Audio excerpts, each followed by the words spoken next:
Hello and welcome to this dramatic reading of Charles Dickens' A Christmas Carol. I'm Star Cunningham, President and CEO of the Mental Health Foundation of Nova Scotia, for which this reading is a fundraiser. Thank you to East Coast Caroling for providing us with some wonderful Victorian Christmas carols during this reading, and a special thank you to St. John's United Church for making this unique initiative all happen. You know, at the Mental Health Foundation of Nova Scotia, we know the holiday season can be a very challenging time for many people who struggle to maintain their mental and emotional health. And the current pandemic and social isolation have made it even tougher to deal with that. In a way, this reading is very fitting, as the story of Scrooge could well be seen as a transition from poor mental health to well-being. It is well known that Charles Dickens wrote his Christmas Carol in 1843. What is less known is that he frequently did public readings of A Christmas Carol. In fact, he estimated he read it 427 times. His audiences were sometimes as small as several families, which would be typical Victorian entertainment. Families of nearby homes would often gather for public readings of poetry or stories. So you see, there was no radio, TV, or internet, so people would organize their own entertainment, and they often participated in it. Interactive entertainment, who knew? Or his audiences were as big as 4,000 people. In fact, when Dickens toured America and performed at Boston, he was immensely popular, drawing huge crowds. People would spend the night in front of the theater so they could have a seat. There are many notes and reports on Dickens' reading tours, and they all say that he tended to use all kinds of voices for the different characters. He loved using big theatrical gestures, and he often provided his own sound effects. One of the notes even reports that when Fezziwig dances with his wife in the story, that Dickens did just the same on the stage. He eventually produced his own public reading version of A Christmas Carol in 1861, and it's from that version our text will be taken. And by the way, there will be a short break halfway through the story to stretch and refill your glass or mug. Despite the serious themes in A Christmas Carol, there's an awful lot of humor in it. For example, in the part where Fezziwig is getting ready for the big Christmas party and the fiddler is tuning his fiddle, it says, "He tuned it like 50 stomach aches." Certainly a fun way to describe a mediocre musician. Or the line where it says, "Think of that, Bob Cratchit, had but 50 bob a week."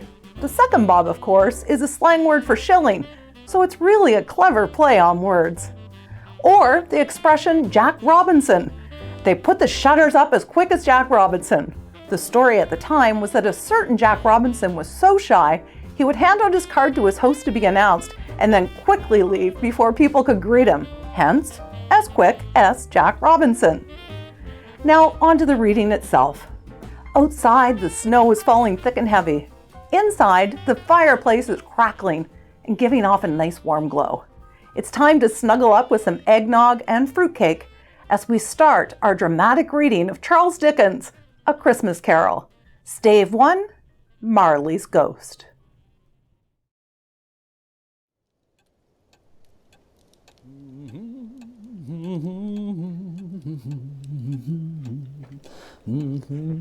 Oh, hello there. Glad you're here, actually. Thought you might join me in this new book I got from the shop. A Christmas Carol by Charles Dickens. Care to sit down, have a little rest? Let's go through it together, shall we? Marley was dead, to begin with. There is no doubt whatever about that. The register of his burial was signed by the clergyman, the clerk, the undertaker, and the chief mourner. Scrooge signed. Old Marley was as dead as a doornail.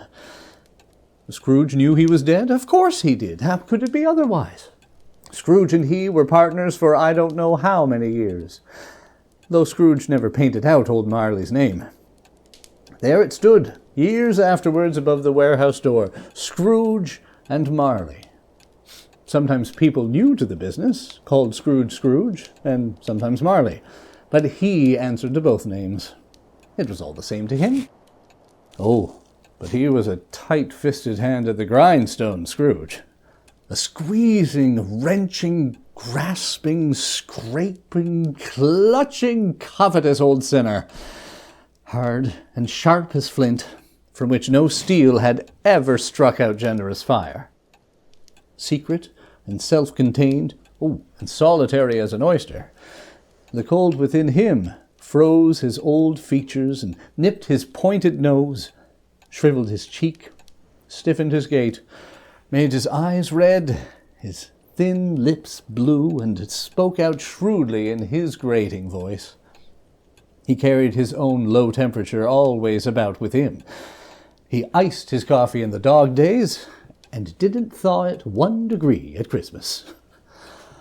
External heat and cold had little influence on Scrooge. No warmth could warm, and no wintry weather chill him.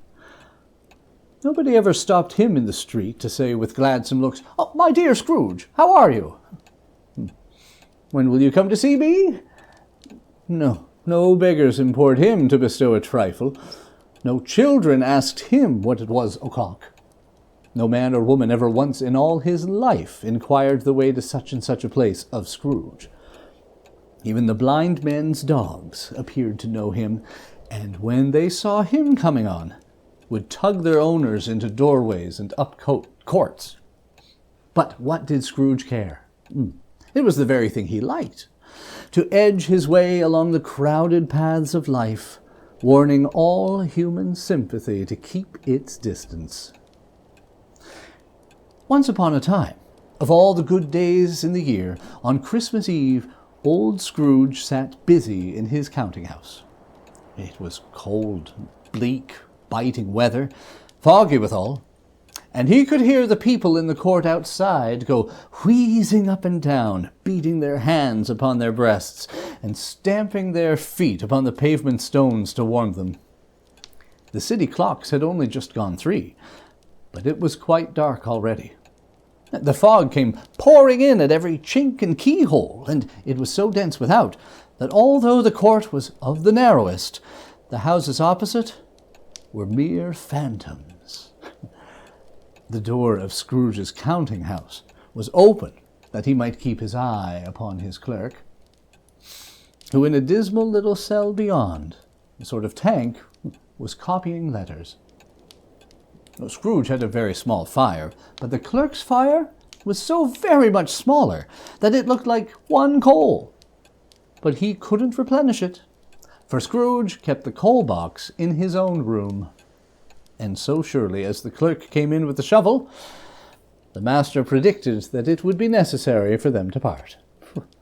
Whereupon the clerk put on his white comforter and tried to warm himself at the candle, in which effort, not being a man of strong imagination, he failed. "A Merry Christmas, Uncle!" It was the voice of Scrooge's nephew, who came upon him so quickly that this was the first intimation he had of his approach. "Bah!" said Scrooge. "Humbug!" He had so heated himself with rapid walking in the fog and frost, this nephew of Scrooge's, that he was all in a glow. His face was ruddy and handsome, his eyes sparkled, and his breath smoked again. "Christmas a humbug, Uncle! You don't mean that, I am sure." "I do. Merry Christmas! What right have you to be merry? What reason have you to be merry? You're poor enough." "Don't be cross, Uncle," said the nephew. "What else can I be?" returned the uncle, "when I live in such a world of fools as this?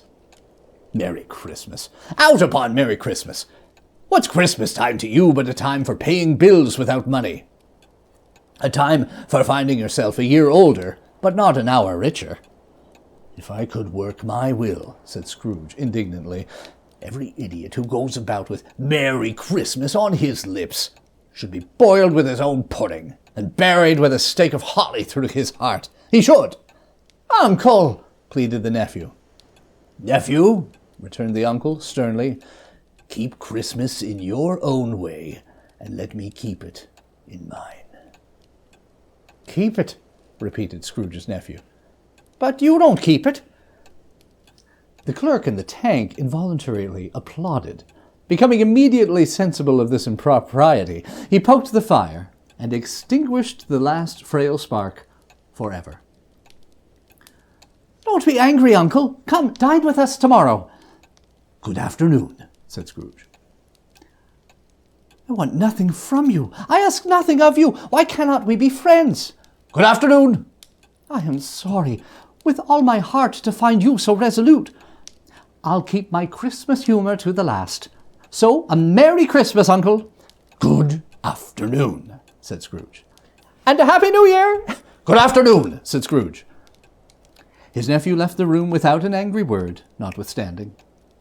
He stopped at the outer door to bestow the greetings of the season on the clerk, who, cold as he was warmer than Scrooge, for he returned them cordially.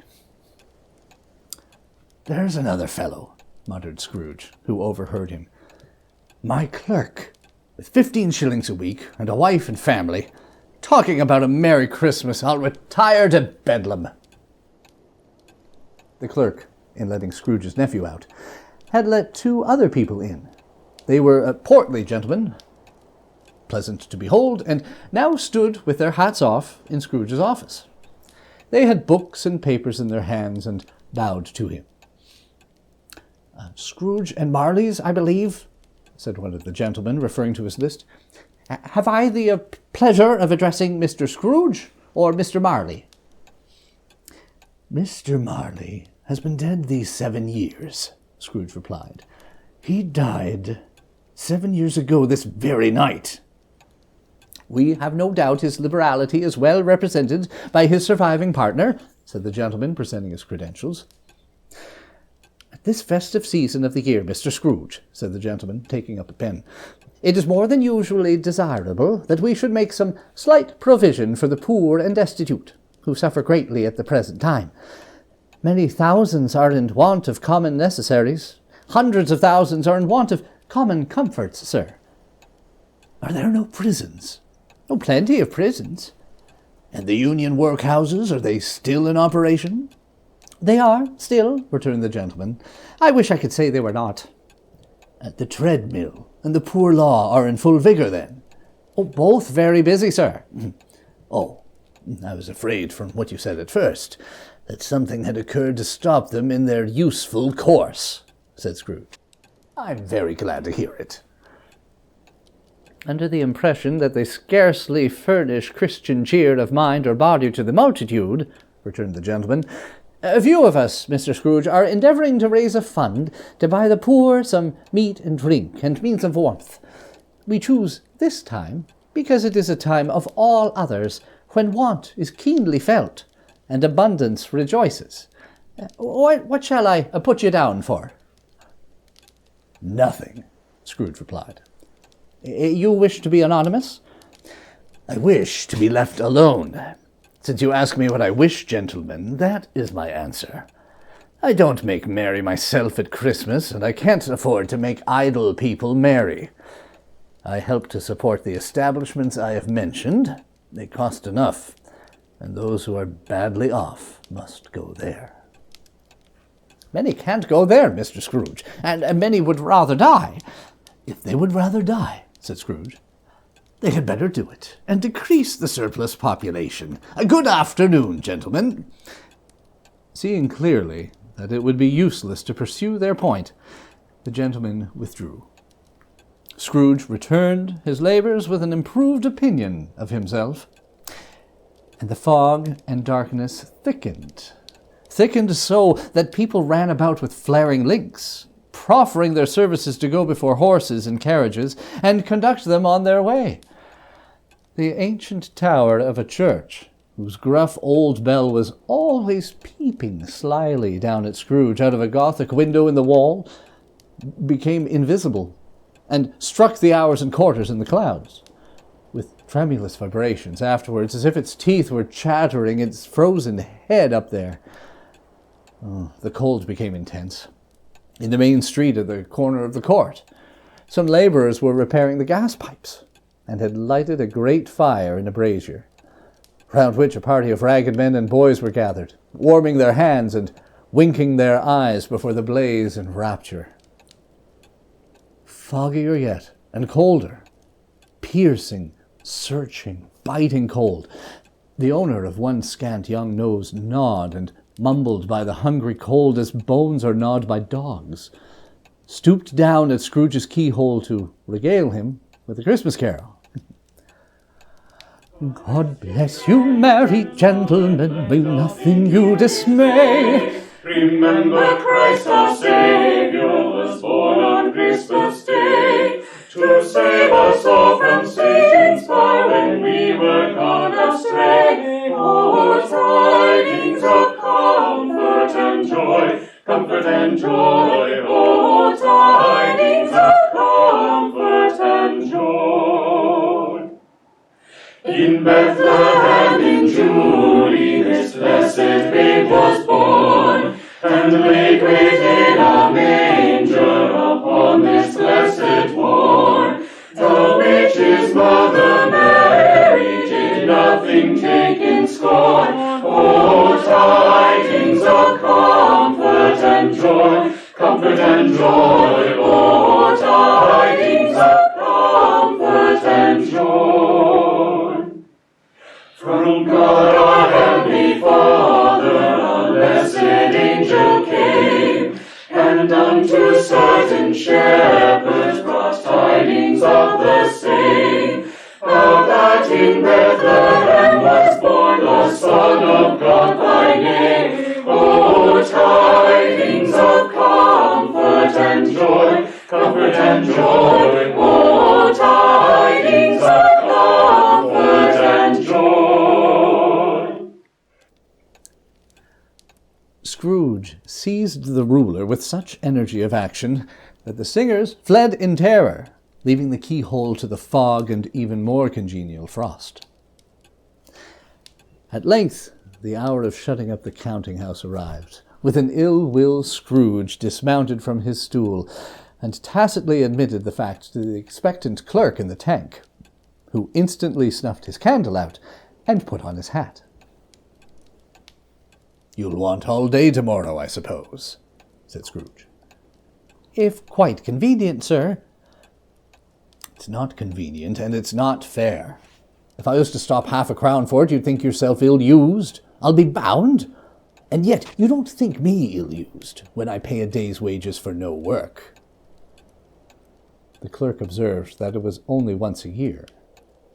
"A poor excuse for picking a man's pocket every 25th of December," said Scrooge, buttoning his greatcoat to the chin. "But I suppose you must have the whole day. Be here all the earlier next morning." The clerk promised that he would, and Scrooge walked out with a growl. The office was closed in a twinkling, and the clerk, with the long ends of his white comforter dangling below his waist, for he boasted no great coat, went down a slide on Cornhill at the eve of a lane of boys 20 times in honor of its being Christmas Eve, and then ran home to Camden Town as hard as he could pelt to play at blind man's buff. Scrooge took his melancholy dinner in his usual melancholy tavern, and having read all the newspapers and beguiled the rest of the evening with his banker's book, went home to bed. He lived in chambers which had once belonged to his deceased partner. They were a gloomy suite of rooms, in a lowering pile of building up a yard, where it had so little business to be that one could scarcely help fancying it must have run there when it was a young house, playing at hide-and-seek with other houses, and forgotten the way out again. It was old enough now, and dreary enough, for nobody lived in it but Scrooge, the other rooms being all let out as offices. Now, it is a fact that there was nothing at all particular about the knocker on the door, except that it was very large. It is also a fact that Scrooge had seen it, night and morning, during his whole residence in that place. Let it also be borne in mind that Scrooge had not bestowed one thought on Marley since his last mention of his 7 years dead partner that afternoon.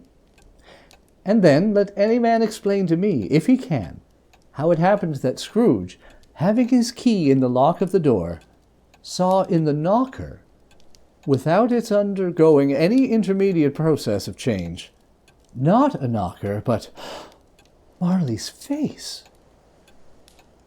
Marley's face.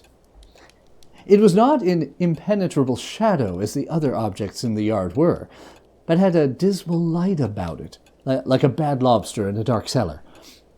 It was not angry or ferocious, but looked at Scrooge as Marley used to look, with ghostly spectacles turned up on its ghostly forehead. The hair was curiously stirred, as if by breath or hot air, and though the eyes were wide open, they were perfectly motionless. As Scrooge looked fixedly at this phenomenon, it was a knocker again. To say that he was not startled would be untrue, but he put his hand upon the key he had relinquished, turned it sturdily, walked in, and lighted his candle. He did pause with a moment's irresolution before he shut the door, and he did look cautiously behind it first, as if he half expected to be terrified with the sight of Marley's pigtail sticking out in the hall. But there was nothing on the back of the door, except the screws and nuts that held the knocker on, so he said, "Bah!" and closed it with a bang. The sound resounded through the house like thunder. Every room above, and every cask in the wine merchant's cellars below, appeared to have a separate peal of echoes of its own. Scrooge was not a man to be frightened of echoes. He fastened the door, and walked across the hall and up the stairs. Slowly, too, trimming his candle as he went. Up Scrooge went, not caring a button for that. Darkness is cheap, and Scrooge liked it. But before he shut his heavy door, he walked through his rooms to see that all was right. He had just enough recollection of the face to desire to do that.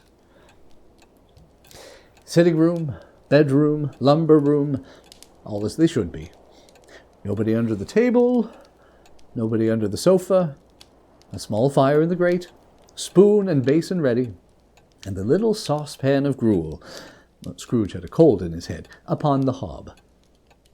Nobody under the bed, and nobody in the closet, nobody in his dressing gown, which was hanging up in a suspicious attitude against the wall. Lumber room, as usual. Old fire guards, old shoes, 2 fish baskets, washing stand on 3 legs, and a poker. Quite satisfied, he closed the door and locked himself in. Double-locked himself in, which was not his custom. Thus, secured against surprise, he took off his cravat, put on his dressing gown and slippers, and his nightcap, and sat down before the fire to take his gruel. It was a very low fire indeed, nothing on such a bitter night. He was obliged to sit close to it, and brood over it, before he could extract the least sensation of warmth from such a handful of fuel. The fireplace was an old one, built by some Dutch merchant long ago, and paved all round with quaint Dutch tiles designed to illustrate the Scriptures. If each smooth tile had been a blank at first, there was a copy of old Marley's head on every one. "Humbug," said Scrooge, and walked across the room. After several turns, he sat down again. As he threw his head back in the chair, his glance happened to rest upon a bell, a disused bell, that hung in the room and communicated for some purpose now forgotten with a chamber in the highest story of the building. It was with great astonishment, and with a strange, inexplicable dread, that as he looked, he saw this bell begin to swing. Clang, clang, clang, clang. It swung so softly in the outset, clang, clang, clang, clang, that it scarcely made a sound. But soon it rang out loudly, clang, clang, clang, clang, and so did every bell in the house. Clang, clang. The bells ceased as they had begun together. They were succeeded by a clanking noise deep down below, as if some person were dragging a heavy chain over the casks in the wine merchant's cellar. Scrooge then remembered to have heard that ghosts in haunted houses were described as dragging chains. He heard the cellar door flew open with a booming sound, and then he heard the noise much louder on the floors below. then coming up the stairs, then coming straight toward his door. "Oh, it's humbug still," said Scrooge. "I won't believe it." His color changed, though, when, without a pause, it came on through the heavy door, and passed into the room before his eyes. Upon its coming in, the dying flame leaped up, as though it cried, "I know him! Marley's ghost!" and fell again. The same face. The very same. Marley in his pigtail, usual waistcoat, tights and boots, the tassels on the latter bristling like his pigtail, and his coat skirts, and the hair upon his head. The chain he drew was clasped around his middle. It was long and wound about him like a tail, and it was made of, for Scrooge observed it closely, of cash boxes, keys, padlocks, ledgers, deeds, and heavy purses wrought in steel. His body was transparent, so that Scrooge, observing him, and looking through his waistcoat, could see the 2 buttons on his coat behind. Scrooge had often heard it said that Marley had no bowels, but he never believed it until now.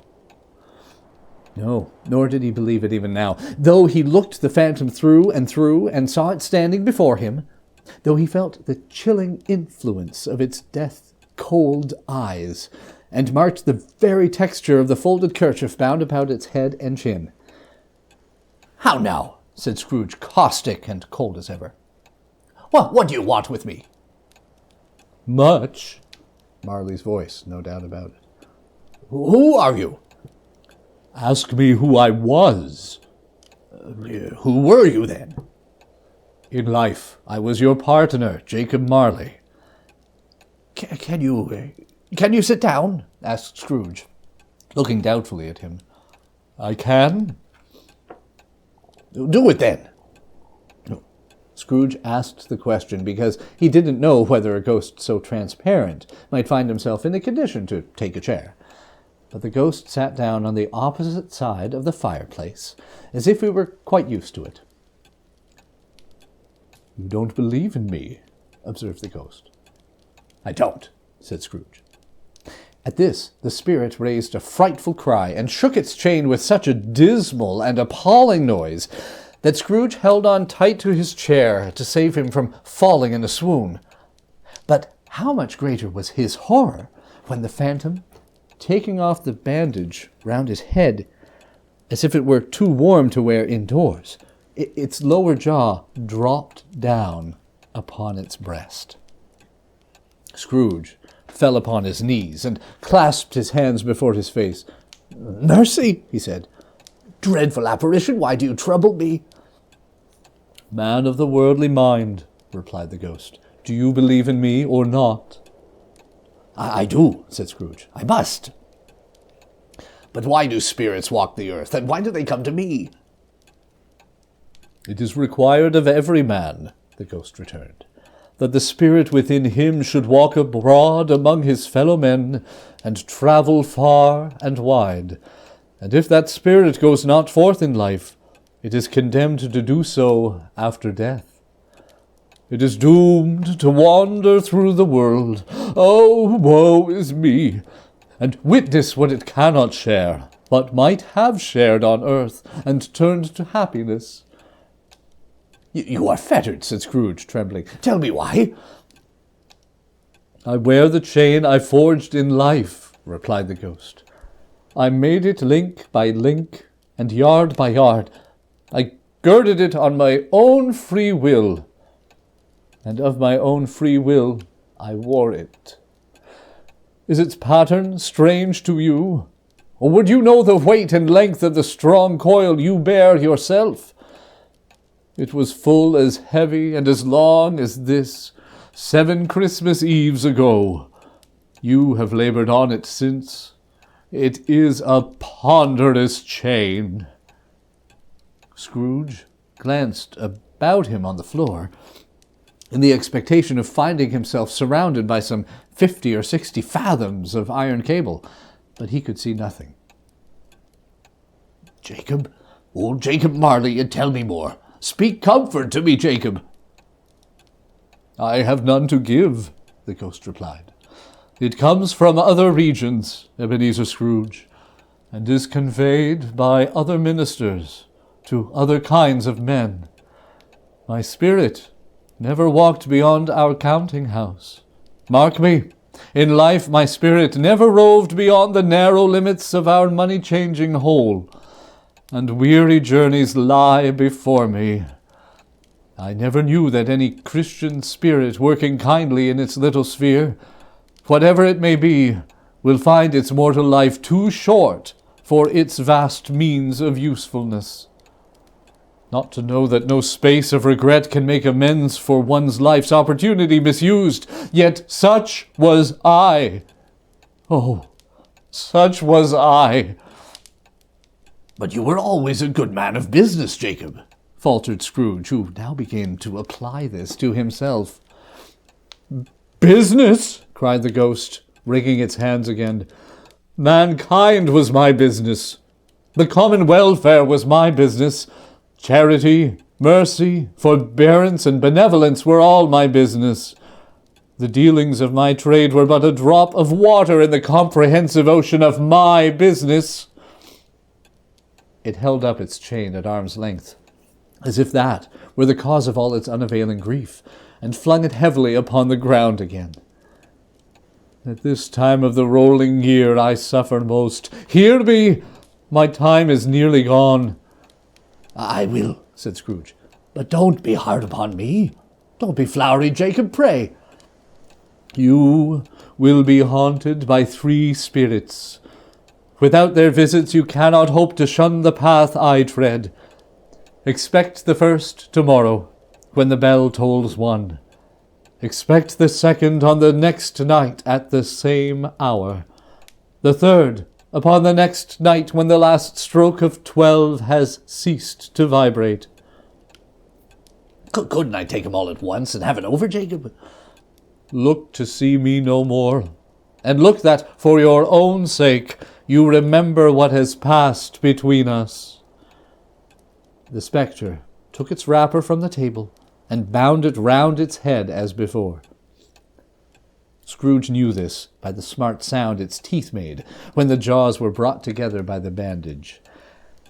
He ventured to raise his eyes again, and found his supernatural visitor confronting him in an erect attitude with its chain wound over and about its arm.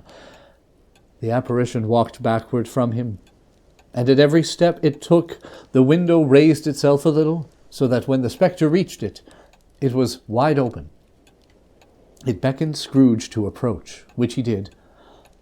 When they were within 2 paces of each other, Marley's ghost held up its hand, warning him to come no nearer. Scrooge stopped, not so much in obedience as in surprise and fear, for on the raising of the hand he became sensible of confused noises in the air, incoherent sounds of lamentation and regret, wailings inexpressively sorrowful and self-accusatory. The spectre, after listening for a moment, joined in the mournful dirge, and floated out upon the bleak, dark night. Scrooge followed to the window, desperate in his curiosity. The air was filled with phantoms, wandering hither and thither in restless haste, and moaning as they went. Every one of them wore chains like Marley's ghost. Many had been personally known to Scrooge in their lives. He had been quite familiar with one old ghost in a white waistcoat, with a monstrous iron safe attached to its ankle, who cried piteously at being unable to assist a wretched woman with an infant, whom it saw below upon a doorstep. The misery with them all was clearly that they sought to interfere for good in human matters, and had lost the power forever. Whether these creatures faded into mist, or mist enshrouded them, he could not tell. But they and their spirit voices faded together, and the night became as it had been when he walked home. Scrooge closed the window, and examined the door by which the ghost had entered. It was double-locked, as he had locked it with his own hands, and the bolts were undisturbed. He tried to say humbug, but stopped at the first syllable. And being, from the emotion he had undergone, or the fatigues of the day, or his glimpse of this invisible world, or the dull conversation of the ghost, or the lateness of the hour, much in need of repose, went straight to bed, without undressing, and fell asleep upon the instant. Wait, do you hear that? I think there are carolers just now. Come on, let's go see. The sight of thee at Christmas tide spreads hope and gladness far and wide. O Christmas tree, thou tree most fair and lovely. O Christmas tree, thou hast a wondrous message. O Christmas tree, thou hast a wondrous message. Thou dost proclaim the Saviour's birth, goodwill to men and peace on earth. O Christmas tree, thou hast a wondrous message. O Tannenbaum, thee rejoicings thine ablated. O Tannenbaum, thee rejoicings thine ablated. Du brennst nicht mehr zu Zorn Zeit, nein, auf ihm Winter, wenn es schneit. O Tannenbaum, thee rejoicings thine ablated.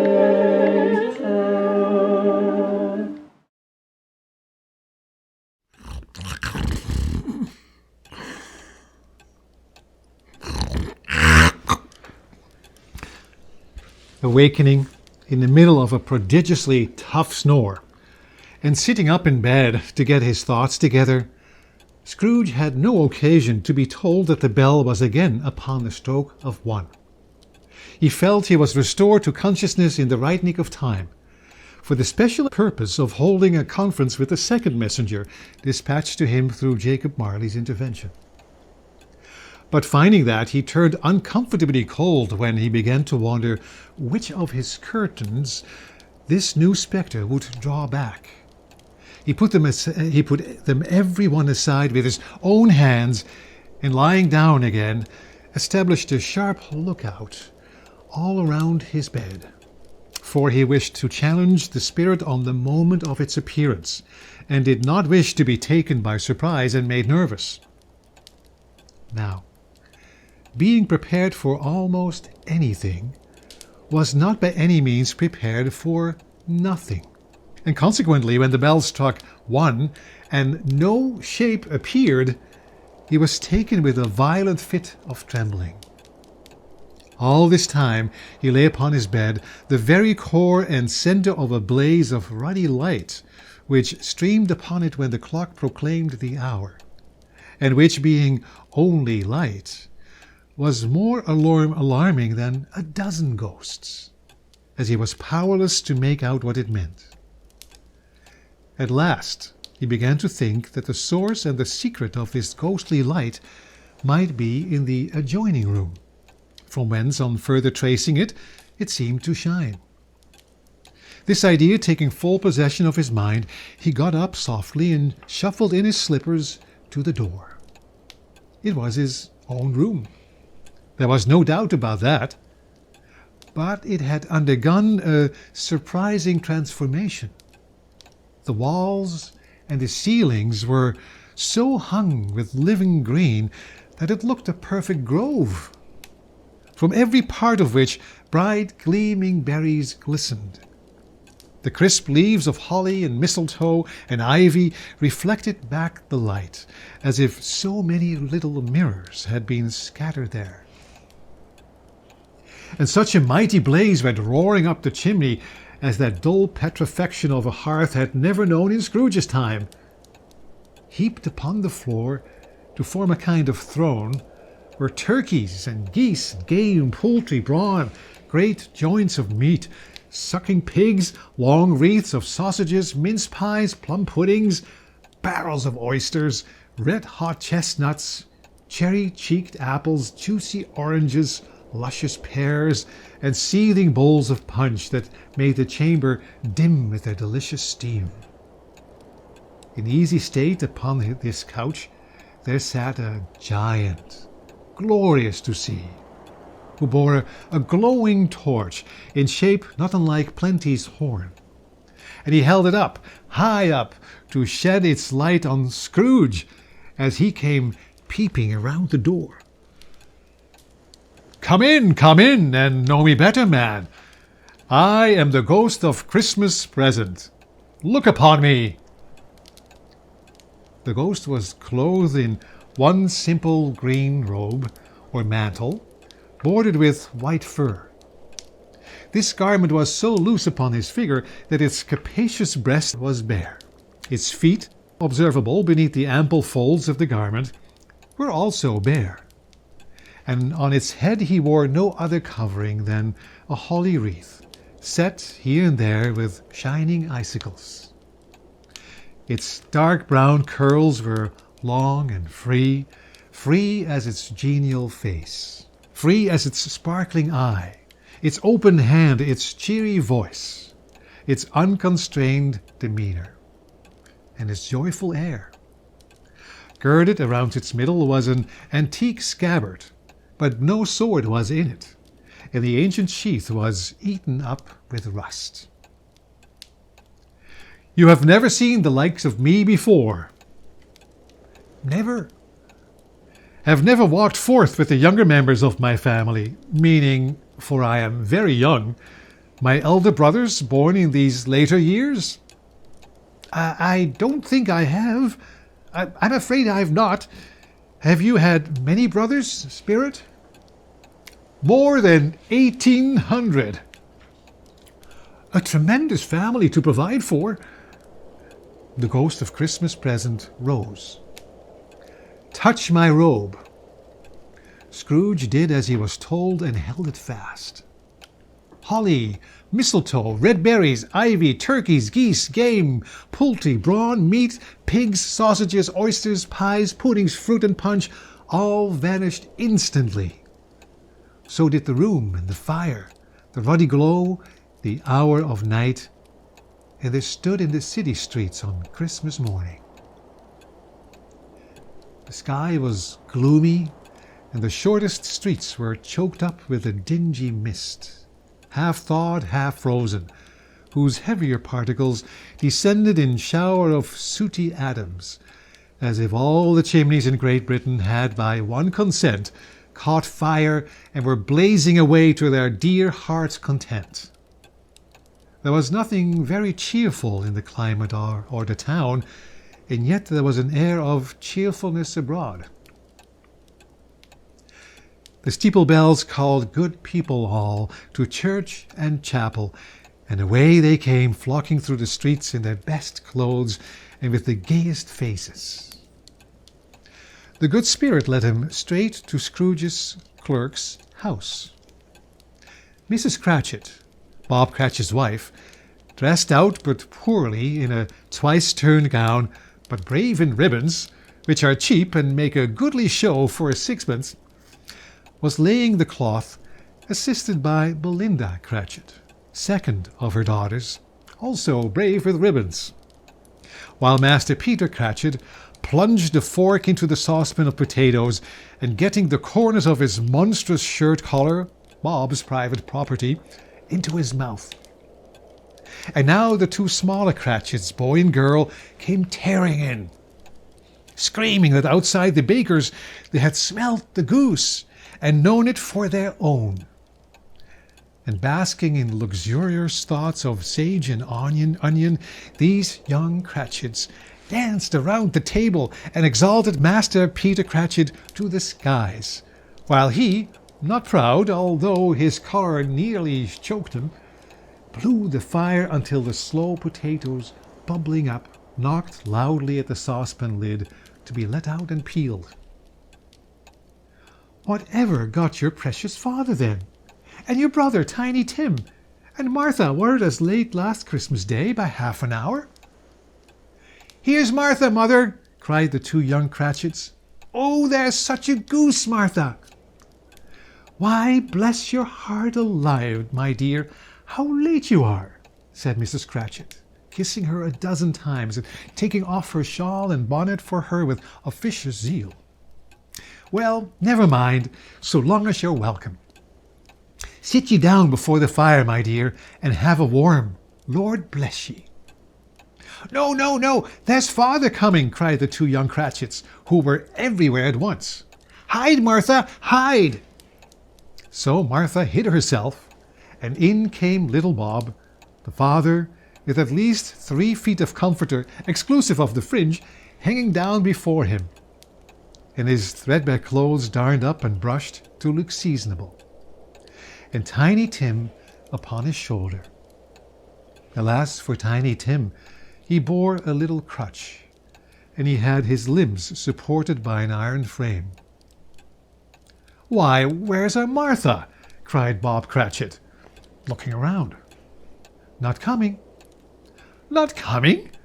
Not coming upon Christmas Day?" Martha didn't like to see him disappointed, if it were only in joke. So she came out prematurely from behind the closet door and ran into his arms, while the two young Cratchits hustled Tiny Tim and bore him off into the wash-house that he might hear the pudding singing in the copper. "And how did Tiny Tim behave?"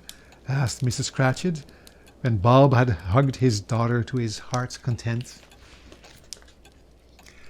"As good as gold," says Bob, "and better. Somehow he gets thoughtful, sitting by himself so much, and he thinks the strangest things you ever heard.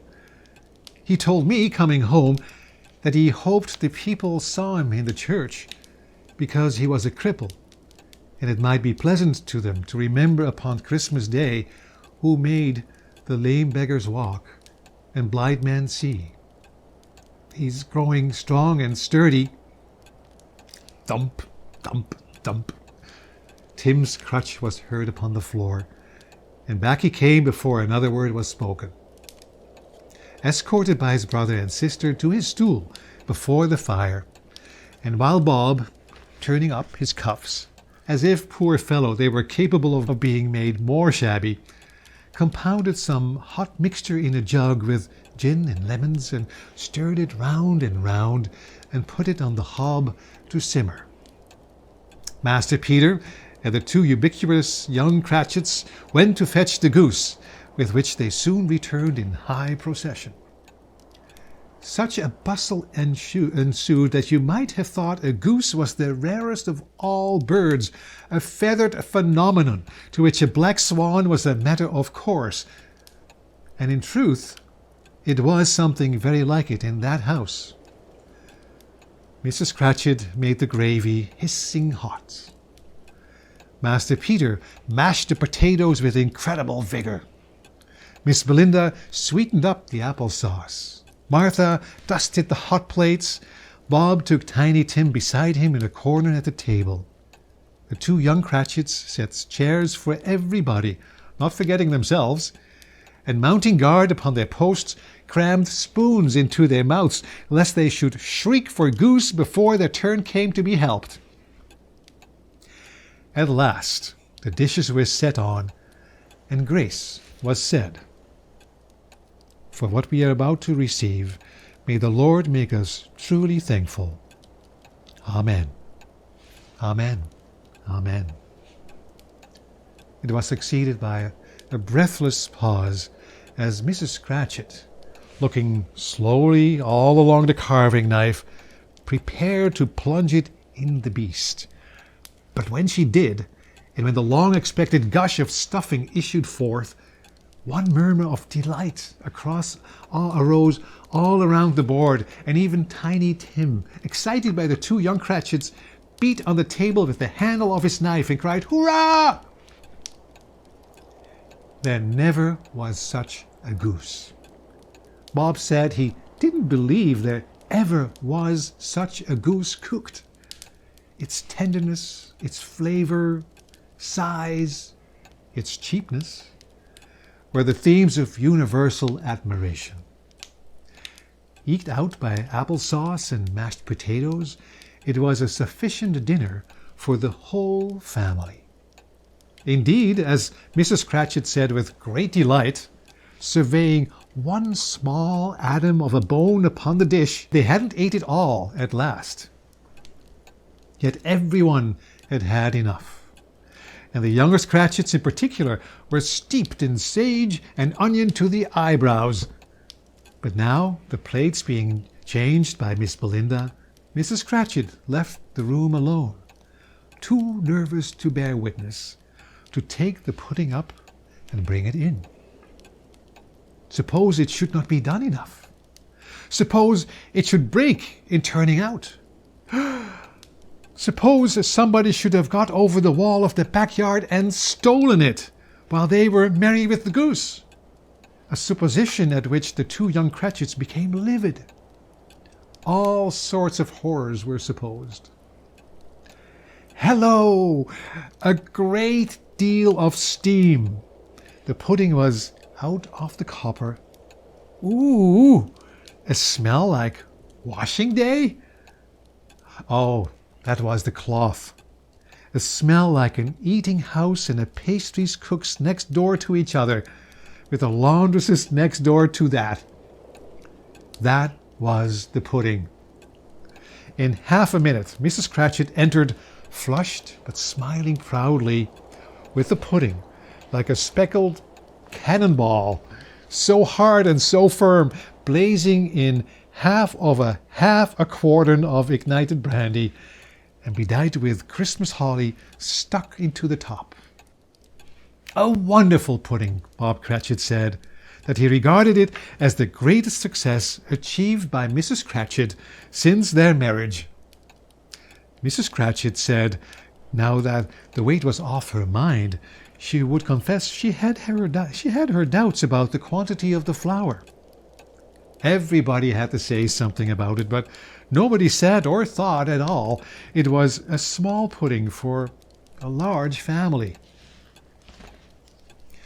It would have been flat heresy to do so. Any Cratchit would have blushed to hint at such a thing. At last the dinner was all done. The cloth was cleared, the hearth swept, the fire made up. The compound in the jug being tasted and considered, perfect. Apples and oranges were put upon the table, and a shovelful of chestnuts on the fire.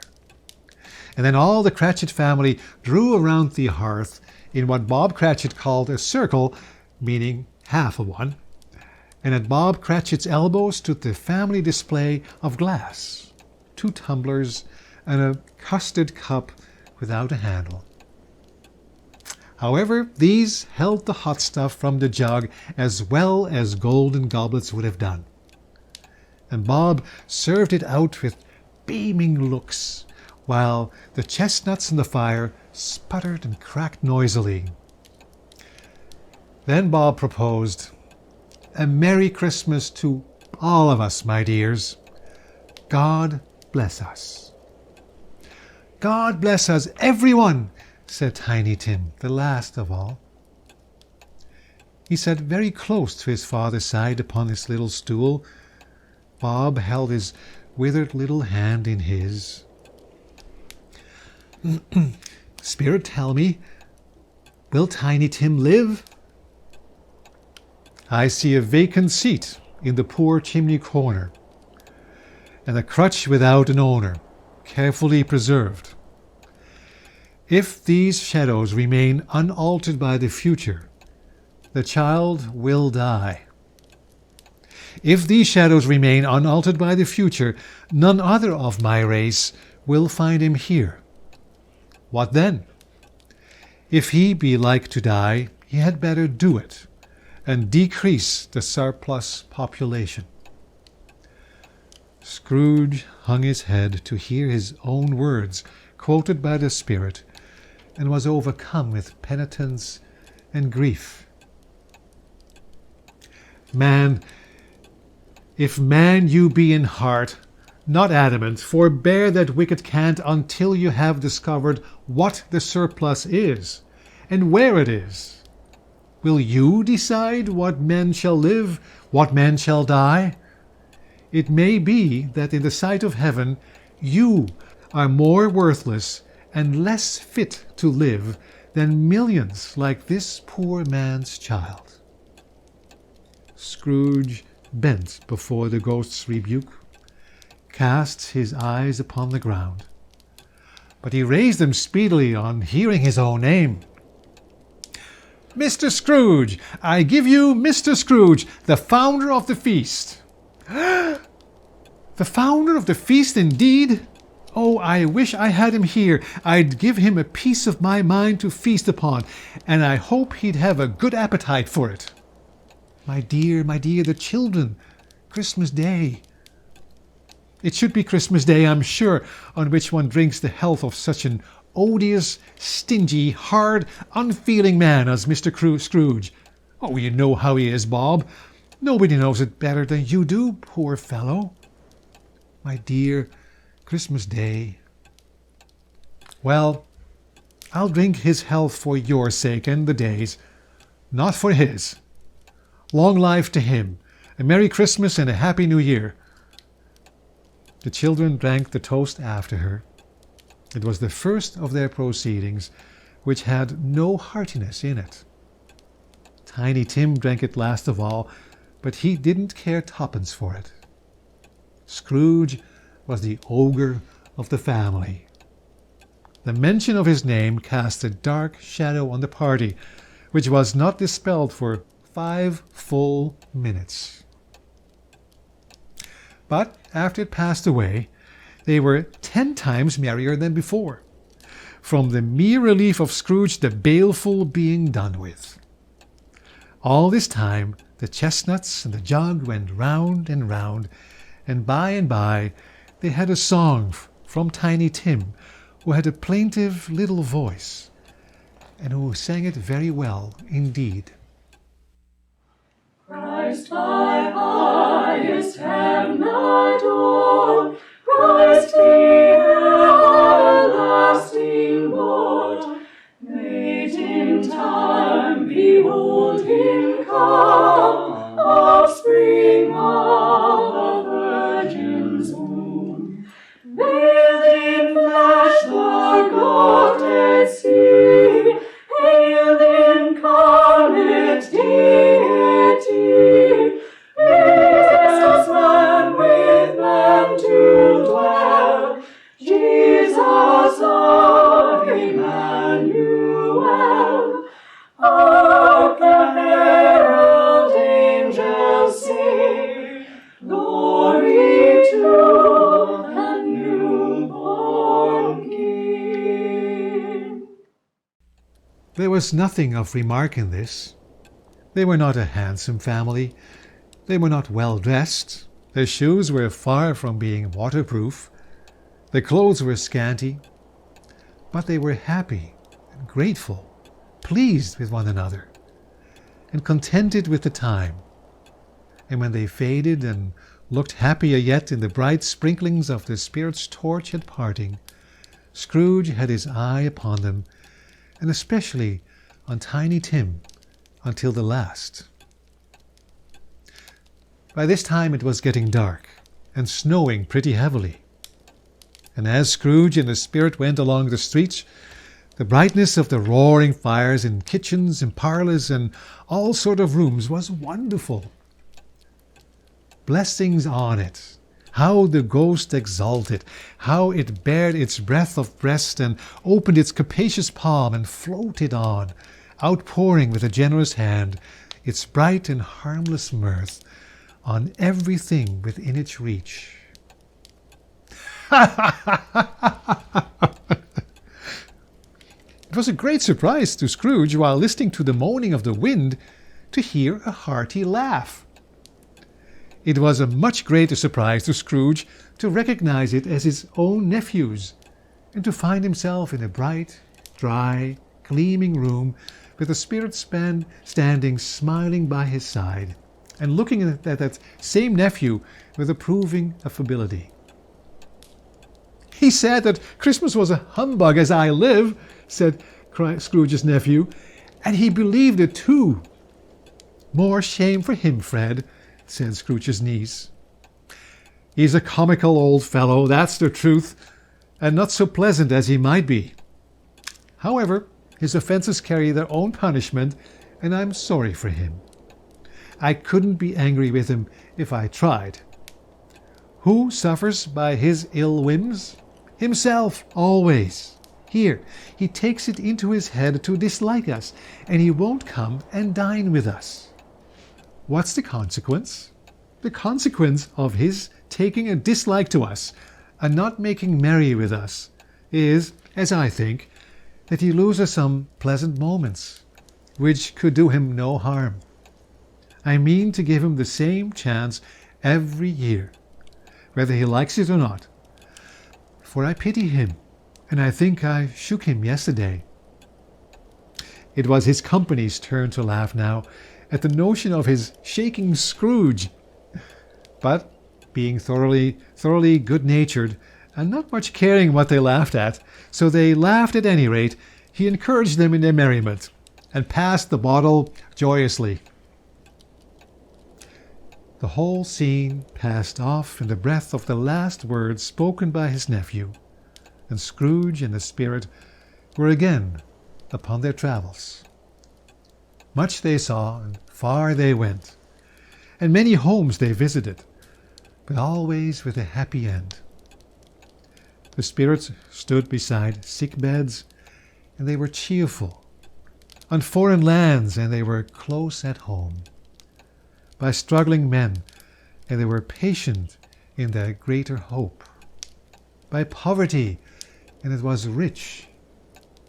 In almshouse, hospital, and jail, in misery's every refuge, where vain man in his little brief authority had not made fast the door and barred the spirit out, he left his blessing, and taught Scrooge his precepts. It was a long night, if it were only a night. But Scrooge had his doubts of this, because the Christmas holidays appeared to be condensed into the space of time they passed together. It was strange, too, that while Scrooge remained unaltered in his outward form, the ghost grew older, clearly older. Scrooge had observed this change, but never spoke of it, until they left the children's 12th night party, when, looking at the spirit as they stood together in an open place, he noticed that its hair was grey. Are spirits' life so short? My life upon this globe is very brief. It ends tonight, at midnight. Hark! The time is drawing near. The chimes were ringing the 11:15 at that moment. Spirit, forgive me if I am not justified in what I ask, but I see something strange and not belonging to yourself protruding from your skirts. Is it a foot or a claw? It might be a claw, for all the flesh there is upon it. Look here. And from the foldings of its robe it brought 2 children, wretched, abject, frightful, hideous, miserable. They knelt down at its feet and clung upon the outside of its garment. Oh man, look here, Look, look down here. They were a boy and a girl.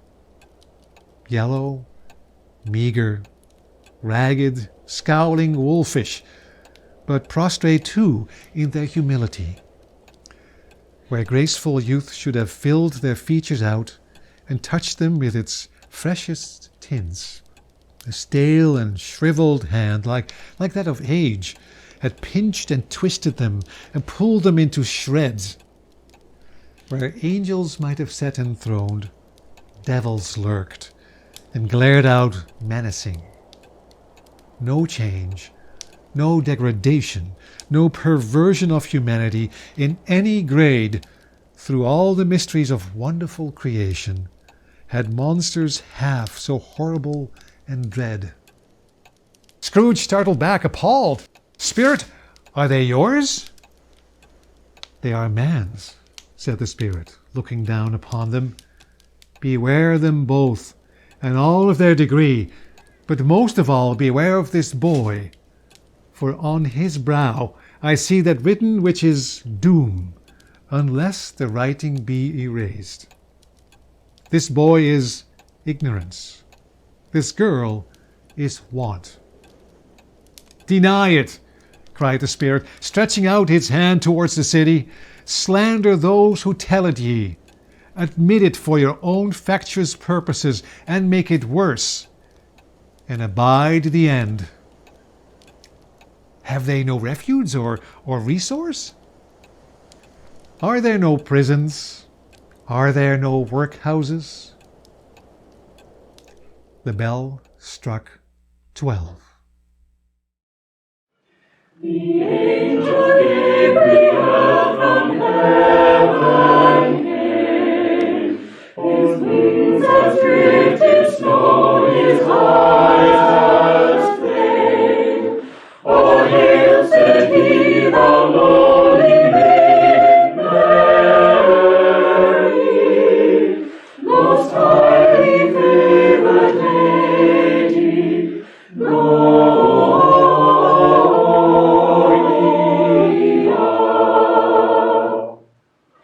for known of blessed Mother thou shalt be, of generations marked and honored. My son shall be Emmanuel, my spirits foretold, most highly favored lady, Gloria.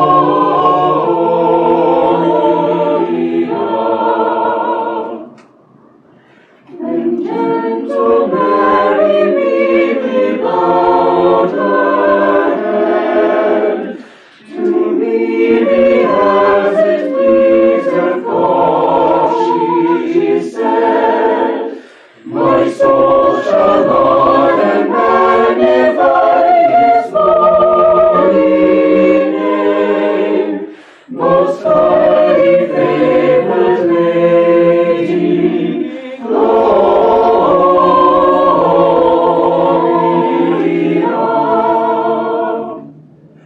Of her Emmanuel the Christ was born, in Bethlehem on a Christmas morn, and Christian folk throughout the world will ever say, most highly favored lady, Gloria.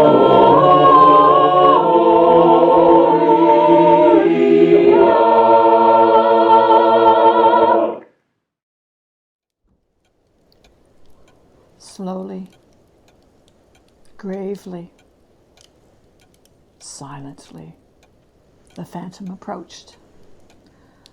The very air through which the Spirit moved seemed to scatter gloom and mystery. It was shrouded in a deep black garment which concealed its head, its face, its form, and left nothing of it visible, save one outstretched hand, Am I in the presence of the ghost of Christmas yet to come? The spirit answered not, but pointed onward with its hand. You're about to show me shadows of things that have not happened, but will happen in the time before us. Is that so, spirit? The upper portion of the garment was contracted for an instant in its folds, as if the spirit had inclined its head. That was the only answer he received. The hand was pointed straight before them. Lead on, spirit, lead on. The night is waning fast, and it is precious time to me, I know. Lead on, spirit. They scarcely seemed to enter the city, but there they were, in the heart of it, amongst the merchants who hurried up and down and chinked money in their pockets and conversed in groups and looked at their watches and so forth, as Scrooge had seen them so often. The spirit was stopped beside one knot of businessmen. Observing that the hand was pointed to them, Scrooge advanced to listen to their talk. No, I don't know much about it either way. I only know he's dead. When did he die? Last night, I believe. Why, what was the matter with him? I thought he'd never die. Well, it's likely to be a cheap funeral, for upon my life I don't know anybody to go to it. Suppose we make up a party and volunteer. I don't mind going if a lunch is provided, but I must be fed. Oh, goodbye. Goodbye. The phantom glided on into the street. His finger pointed to two persons meeting. Scrooge knew these men also. These were men of business, very wealthy and of great importance. He had made a point always of standing well in their esteem, in a business point of view, that is, strictly a business point of view. How are you? Said one. How are you? Returned the other. Well, said the first, old Scratch has got his own at last, eh? So I'm told, returned the second. Cold, isn't it? Seasonable for Christmas time. Good morning. Good morning. Not another word. That was their meeting, their conversation, and their parting. Scrooge was at first inclined to be surprised that the spirit should attach importance to conversations apparently so trivial. But now they left the busy scene and went into an obscure part of the town, where Scrooge had never penetrated before, although he recognized its situation and its bad repute. The ways were foul and narrow, the shops and houses wretched, the people half-naked, drunken, slipshod, ugly. Alleys and archways, like so many cesspools, disgorged their offenses of smell and dirt and life upon the straggling streets, and the whole quarter reeked with crime, with filth, with misery. Far in this den of infamous resort, there was a low-browed beetling shop, below a penthouse roof, where iron, old rags, bottles, bones, and greasy offal were bought. Upon the floor within were piled up heaps of rusty keys, nails, chains, hinges, files, scales, weights, and refuse iron of all kinds. Sitting in among the wares he dealt in, by a charcoal stove made of old bricks, was a gray-haired rascal, nearly 70 years old, who smoked his pipe in all the luxury of calm retirement.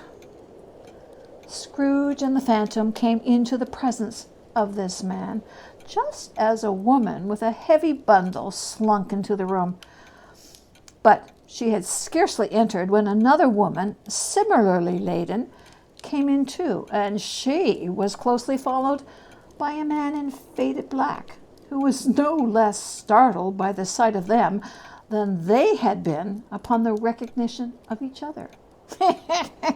"Let the charwoman alone allowed to be first," cried she who had entered first.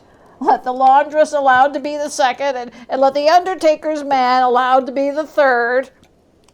You couldn't have met in a better place. Come into the parlor.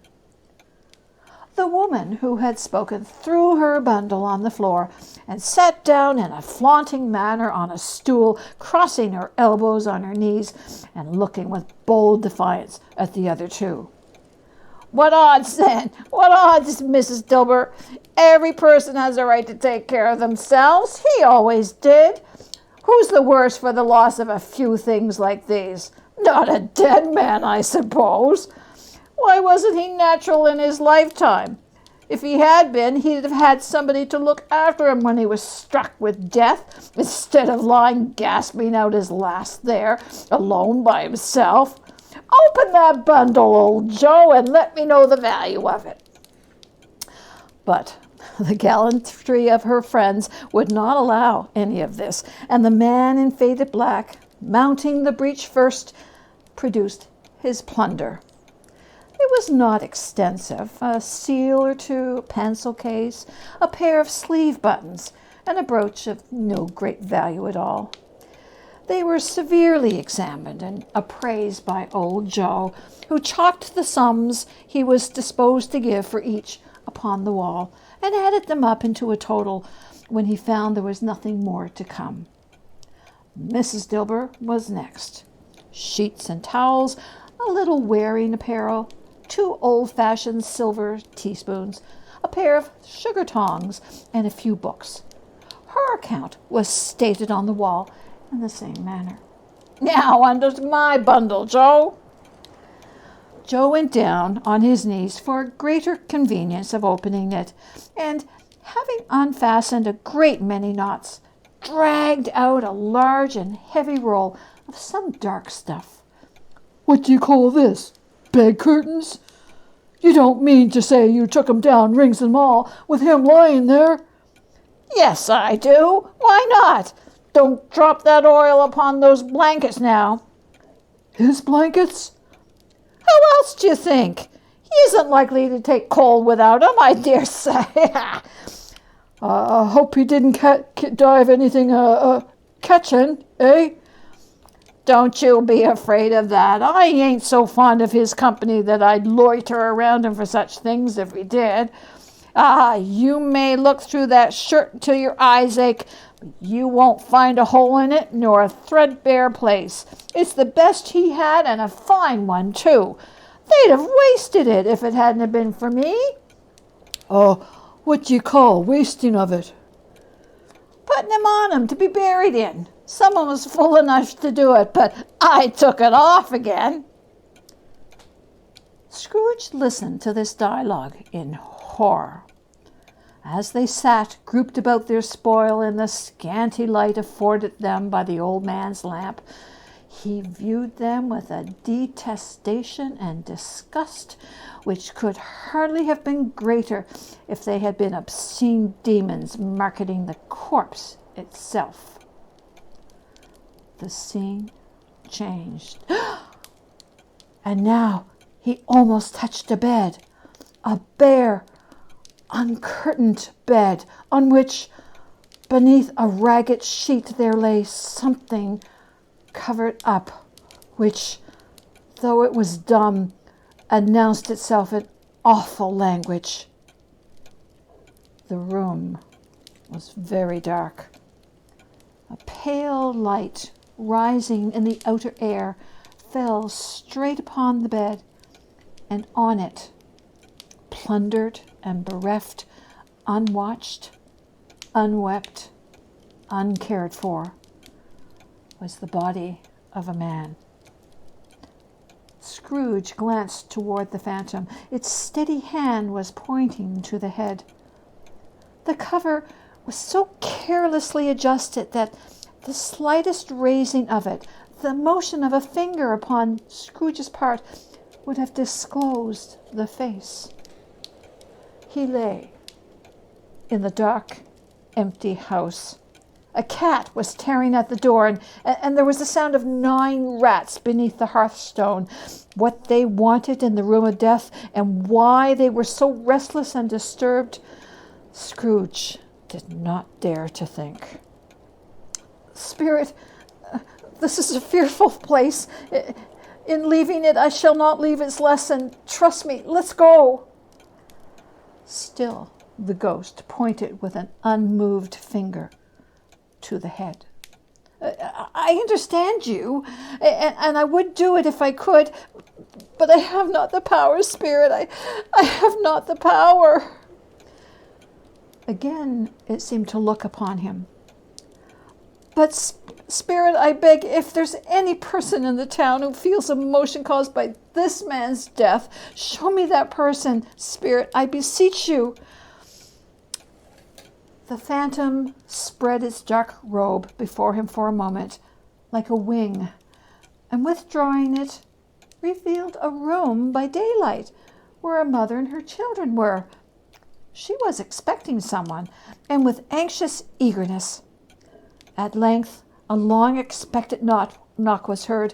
She hurried to the door and met her husband, a man whose face was careworn and depressed, though he was young.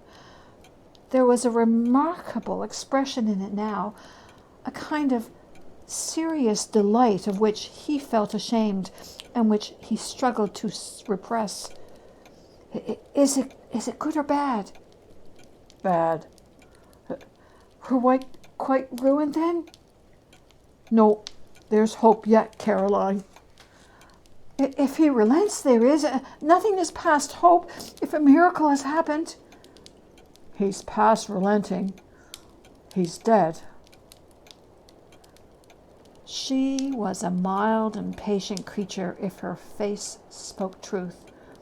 But she was thankful in her soul to hear it, and she said so with clasped hands. And so she prayed forgiveness the next moment and was sorry. But the first was the emotion of her heart. To whom will our debt be transferred? I don't know. But before that time, we shall be ready with the money. We may sleep tonight with light hearts, Caroline. Yes. Soften it as they would, their hearts were lighter. The children's faces, hushed and clustered around to hear what they so little understood, were brighter, and there was a happier house for this man's death. The only emotion the ghost could show him, caused by the event, was one of pleasure. Spirit, said Scrooge, let me see some tenderness connected with the death, or this dark chamber will forever be present to me. The ghost conducted him through several streets familiar to his feet. They entered poor Bob Cratchit's house and found the mother and the children seated round the fire. Quiet. Very quiet. The noisy Cratchits were as still as statues in one corner and sat looking up at Peter, who had a book before him. The mother and her daughters were engaged in sighing, but surely they were quiet. The mother laid her work upon the table and put her hand up to her face. The color hurts my eyes, she said.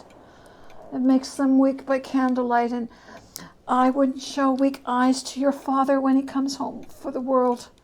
It must be near his time, but I think he's walked a little slower than he used these past few evenings. They were very quiet again. I've known him to walk with Tiny Tim upon his shoulder, very fast indeed. But oh, he was very light to carry, and his father loved him so. That was no trouble, no trouble. Oh, and there's your father at the door. His tea was ready for him on the hob, and they all tried who should help him to it most. Then the two young Cratchits got upon his knees and laid each child a little cheek against his face, as if they said, "Don't mind it, Father. Don't be grieved." Bob was very cheerful with them and spoke pleasantly to all the family. And Mrs. Cratchit said, "You went today, Robert?" "Ah, yes, my dear. I wish you could have gone. It would have done you good to see how green a place it is, but you'll see it often. I promised him that we would walk there on a Sunday. My child, my little child."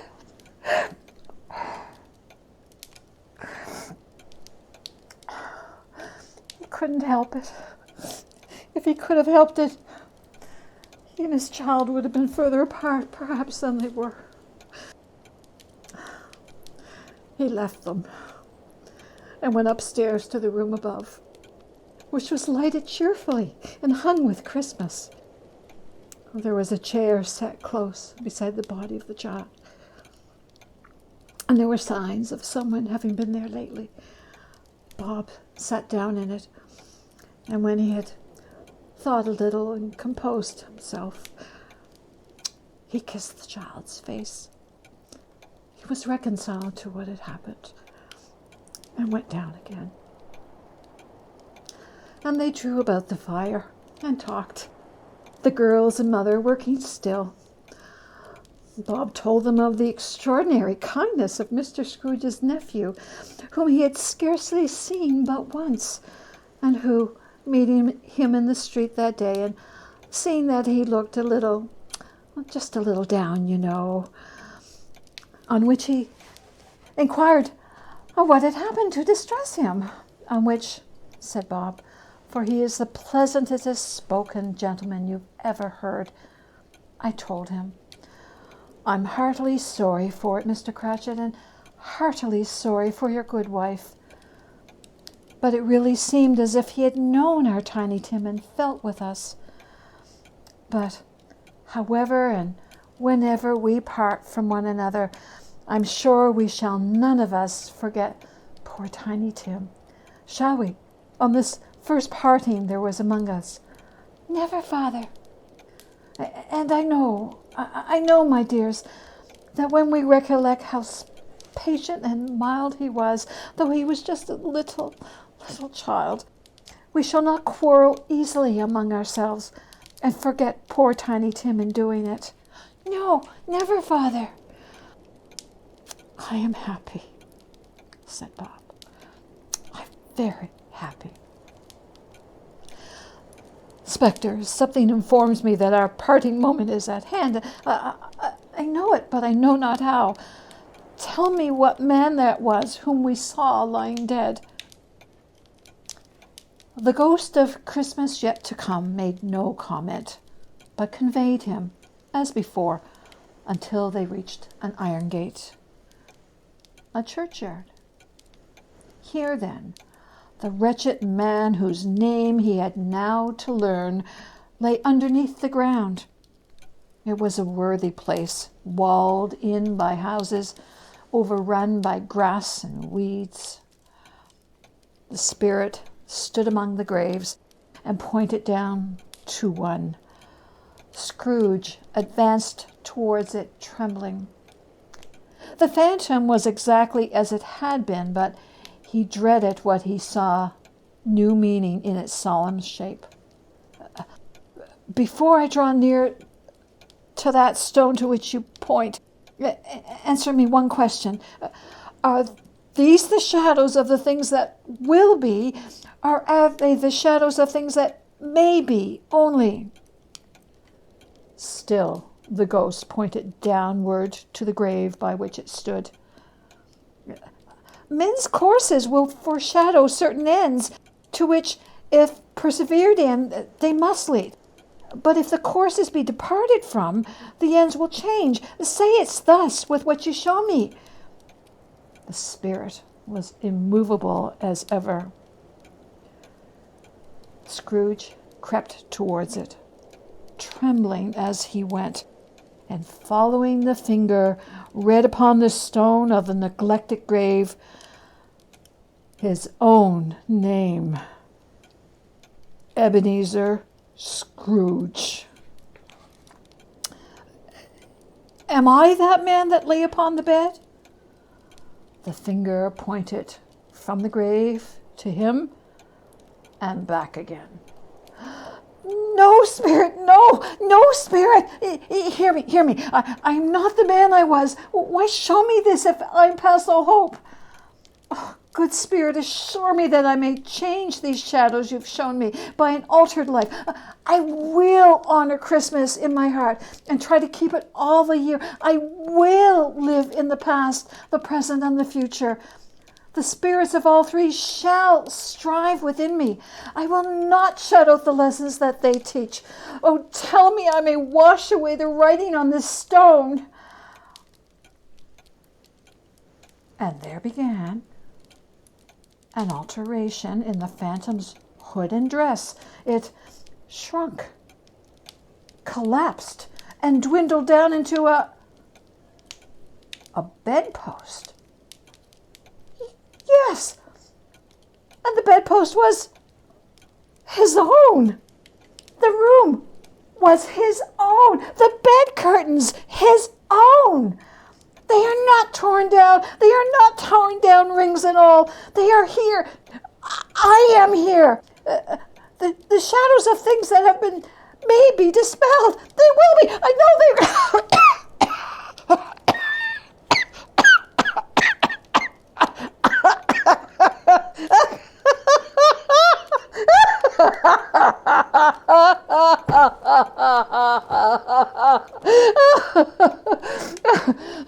Really, for a man who had been out of practice for so many years, it was a splendid laugh, a most illustrious laugh, the father of a long, long line of brilliant laughs. Oh, I don't know what month it is. I don't know how long I've been among the spirits. I don't know anything. He was transported by the ringing of bells, the lustliest peals he had ever heard.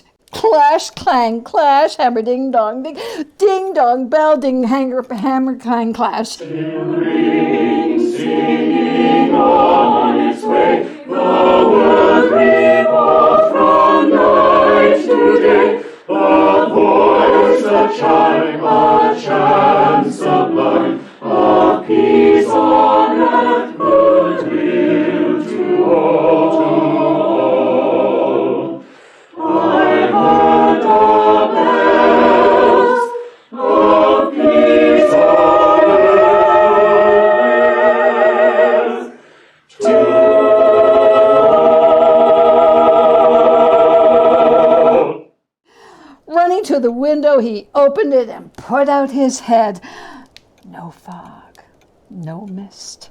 Clear, bright, jovial, stirring, cold, piping for the blood to dance on.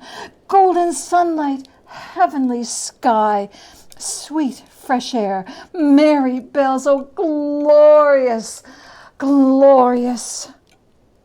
Scrooge called down to a boy in Sunday clothes who perhaps had loitered in to look about him. What's today? Eh? What's today, my fine fellow? Today? Why, it's Christmas Day. It's Christmas Day. I haven't missed it. The spirits have done it all in one night. They can do anything they like. Of course they can. Hello, my fine fellow. Hello. Do you know the poulterers in the next street but one on the corner? I should hope I did. Oh, what an intelligent boy. A remarkable boy. Do you know if they've sold the prize turkey, the one that was hanging there? What? The one as big as me? Oh, what a delightful boy. It's a pleasure to talk to him. Yes, my buck. It's hanging there now. Is it? Well, go and buy it and tell them to bring it here, that I may give it the direction where to take it. Come back with the man and I'll give you a shilling. Come back with him in less than 5 minutes and I'll give you half a crown. The boy was off like a shot. I'll send it to Bob Cratchit's. He shan't know who sent it. It's twice the size of Tiny Tim. The hand in which he wrote the address was not a steady one, but write it he did, somehow, and went downstairs to open the street door, ready for the coming of the porter's man.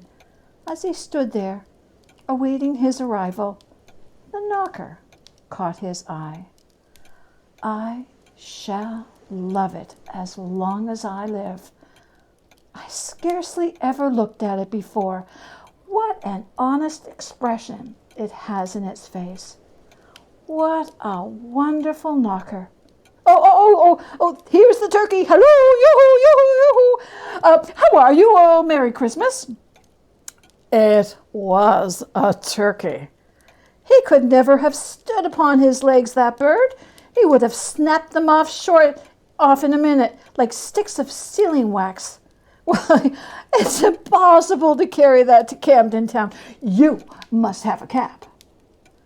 The chuckle with which he said this, and the chuckle with which he paid for the turkey, and the chuckle with which he paid for the cab, and the chuckle with which he recompensed the boy, were only to be exceeded by the chuckle with which he sat down breathless in his chair again and chuckled until he cried. At last, he dressed himself all in his best and got out into the streets. The people were by this time pouring forth, as he had seen them with the ghost of Christmas present, and walking with his hands behind him, Scrooge regarded every one with a delighted smile. He looked irresistibly pleasant, in a word. The 3 or 4 good-humored fellows said, "Good morning, sir. A Merry Christmas to you." And Scrooge said often afterwards that of all the blithe sounds he had ever heard, those were the blithest in his life. He had not gone far, however, when, coming towards him, he beheld the portly gentleman who had walked into his counting-house the day before. It sent a pang across his heart to think how this old gentleman would look upon him when they met, but he knew what path lay straight before him, and he took it. Dear sir," Scrooge took the old gentleman by both hands. "How do you do? I hope you succeeded yesterday. It was very kind of you. A Merry Christmas to you, sir." Mr. Scrooge? Yes, that's my name, and I fear it may not be pleasant to you.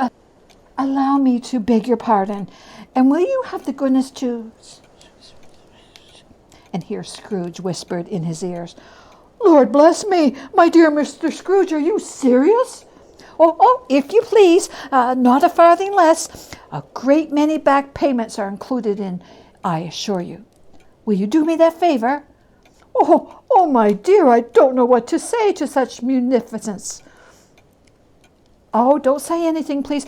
Come and see me. Will you come and see me? I will. Thank you. Oh, I'm much obliged to you. I thank you 50 times. Bless you. Scrooge found himself near the open door of a church.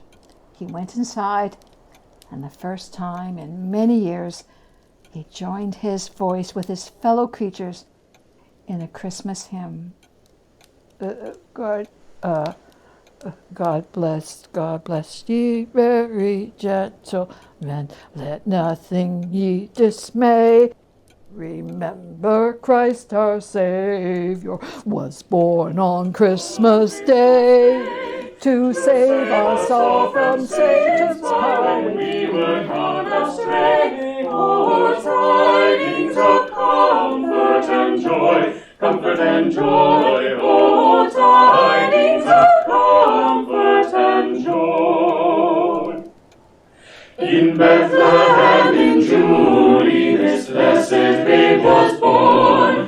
and laid within a manger upon this blessed morn. The witch's mother Mary did nothing take in scorn. Oh, tidings of comfort and joy, comfort and joy. Oh, tidings of comfort and joy. From God our Heavenly Father, a blessed angel came, and unto certain shepherds brought tidings of the same, of that in Bethlehem was born the Son of God by name. Oh, tidings of comfort and joy, comfort and joy. Oh, tidings of comfort and joy. Afterwards, he walked about the streets and watched the people hurrying to and fro, patted children on the head, questioned beggars, looked down into the kitchens of houses and up to the windows, and found that everything could yield him pleasure. He had never dreamed that any walk, that anything could give him so much happiness. And in the afternoon, he turned his steps towards his nephew's house. He passed the door a dozen times before he had the courage to go up and knock, but he made a dash, and he did it. A young housemaid answered. Is your master at home, my dear? Yes, sir. Where is he, my love? He's in the dining room, along with the mistress. I'll show you up, if you please. Thank you, he knows me, said Scrooge, with his hand already on the dining room doorknob. I'll go in, my dear. He turned gently and sidled his face in around the door. Fred. Why, bless my soul, who's that? It's I, your Uncle Scrooge. I have come for dinner. Will you let me in, Fred? Let him in? It's a mercy he didn't shake his hand off. He was at home in 5 minutes. Nothing could be heartier. Wonderful party, wonderful games, wonderful unanimity, wonderful happiness. But he was early at the office next morning. Oh, he was there early. If only he could be there first and catch Bob Cratchit coming late. That was the thing he had set his heart on. And he did it. Oh, yes, he did. The clock struck 9. No Bob. 1:15. No Bob. He was a full 18 minutes and a half behind his time. Scrooge sat with his door wide open that he might see him come into the tank. Suddenly, Cratchit was there. His hat was off before he opened the door, his comforter too. He was on his stool in a jiffy, driving away with his pen as if he were trying to overtake 9 o'clock. Hello? Growled Scrooge. And what do you mean by coming here at this time of the day? Oh, I'm very sorry, sir. I am behind my time. You are? Oh, yes, I think you are. Step this way, if you please. It's only once a year, sir. It shall not be repeated. I was rather making merry yesterday. Now, I'll tell you, my friend, I am not going to stand for this sort of thing any longer, and therefore, Scrooge leapt from his stool and gave Bob such a dig in the waistcoat that he staggered back into the tank again. And therefore, I'm about to raise your salary. Bob trembled and got a little nearer to the ruler. He had a momentary idea of knocking Scrooge down with it, holding him and calling into the people in the court for help and a straight waistcoat. Oh, I haven't taken leave of my senses, Bob. I've come to them. A Merry Christmas, Bob. A merrier Christmas, Bob, my good fellow, than I have given you for many a year. I will raise your salary and endeavor to assist your struggling family. And we will discuss your affairs this very afternoon over a Christmas bowl of smoking bishop, Bob, Make up the fires and buy another coal scuttle before you dot another I, Bob Cratchit. Scrooge was better than his word. He did it all, and infinitely more. And to Tiny Tim, who didn't die, he was a second father. He became as good a friend, as good a master, and as good a man as the good old city knew, or any other good old city, town, or borough in the good old world. Some people laughed to see the alteration in him, but he let them laugh, and little heeded them, for he was wise enough to know that nothing ever happened on this globe for good, at which some people did not have their fill of laughter at the onset. And knowing that such as these would be blind anyway, he thought it quite as well that they should wrinkle up their eyes in grins as have the malady in less attractive forms. His own heart laughed, and that was quite good enough for him. And it was always said of him that he knew how to keep Christmas well, if any man alive possessed the knowledge. May that be true of us and all of us. And so, as Tiny Tim observed, God bless us, everyone. Joy to the world, the Lord has come. Let earth receive her King.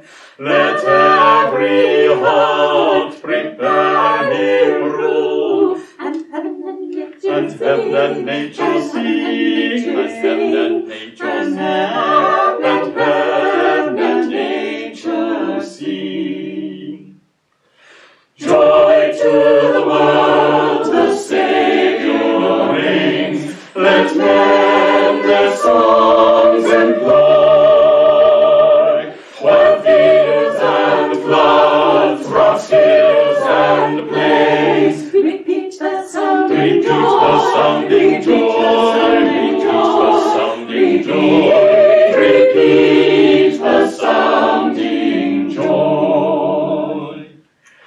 He rules the world with truth and grace, and makes the nations prove the glories of his righteousness, and wonders of his love, his love, his love, his love, and wonders of his love.